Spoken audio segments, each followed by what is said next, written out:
Hey guys, welcome to Conquer Ninja Gym's Burnsville for our WNL qualifier. We're going to go over some general rules that apply to everybody before getting into our course walkthrough.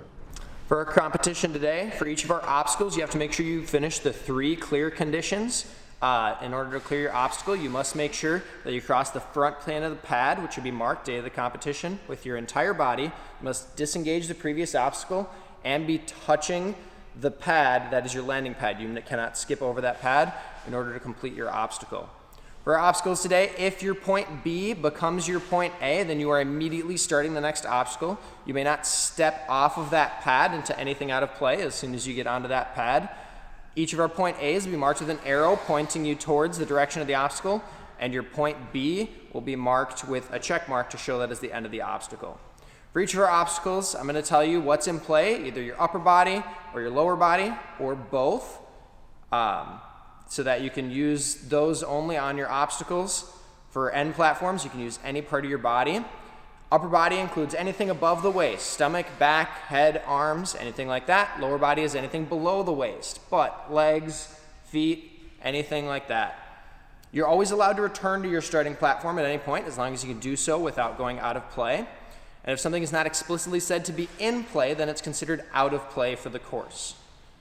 Incidental contact with any of the pads, if it's insignificant, will result in a warning. If it happens a second time, then it'll be considered a fail. If it assists you in any way at all, then it'll be an automatic fail. If there's any significant contact, like pressure into the pad or a flat foot down, that'll be an automatic fail as well. All hardware is considered out of play. Any straps, carabiners, mounting hardware, anything like that, you are not allowed to use that at any point unless explicitly said otherwise in the course walkthrough. Proximity rule is also in play for all of our obstacles in this course. You must complete the obstacle you're on with the 3 clear conditions before engaging in the next obstacle. You may not skip straight on to the next obstacle. You have to complete the obstacle first. You can take any route to get to your next starting platform that you want if you're to fail an obstacle or if your point B does not become your point A. But you must make sure that you start on the starting platform and you do not manipulate any part of any of the obstacles in the course before getting on that starting platform. Once you are on top of that starting platform, then that will be considered starting your next obstacle, and you cannot touch anything out of play after that. For our walkthrough here, our course today is going to be 10 obstacles with a 3.5-minute time limit. For the elites, it'll be a 13 obstacle course. For our first obstacle here, your point A is going to be this block right here. Your point B will be this block right here. You're going to be allowed to use, with any part of your body, each of these quintuple steps going around. And the pillars that are behind them are okay too if you make contact with that. Coming through to get to your point B. For this obstacle, your point A is going to be this pad right here.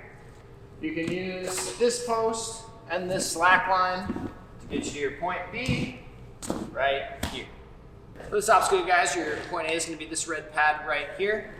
We're going to be allowed to use this sideways board here, this red bar right here, and this sideways board here to get to your point B right here. For this one, you guys, our point A is going to be right here. You guys will be allowed to use each of these 3 chimes, and these 3 chimes will be allowed to be used on each of these 4 hooks up here and on this hook right here to get to your point B, which is this red pad right here. For this one, you guys, our point A is going to be on this shelf right here to be allowed to use this blue beam to get to your point B, which is on top of this block right here. For this one, you guys, point A is going to be this block right here. Be allowed to use this ring, which would be up on the magnet here. This ring, this ring, this ring, this ring, and this bullseye hole to get to your point B, which would be this red block right here. For this obstacle, our point A is going to be this pad right here. Be allowed any part of the log to get to your point B right here. For this obstacle, our point A is going to be this pad right here.